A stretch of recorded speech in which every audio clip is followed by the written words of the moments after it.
Ba't bubuksan natin? Bulok na pera dyan. Kailan ba ito nagsimula? Naku, 2023, what's this? 15 February. February? 1.5 years na. Grabe naman. No? Mas mahal pa itong alikansya, 200 Nag-sale pa yan. Nag-sale pa ito.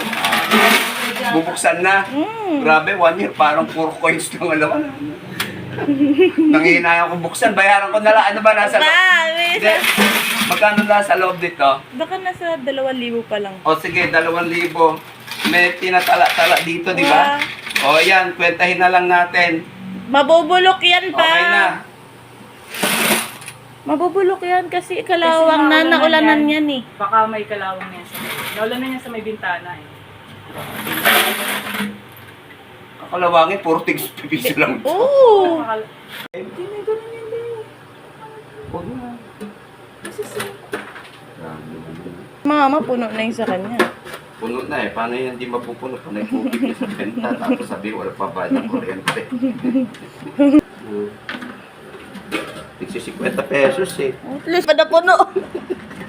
Hindi pa napuno yung... Hulog nyo kasi tigbe 20. Mas mahirap na mag-ulog ng tigpa 5. O, wala na. Sayang naman yung ano. Wala na.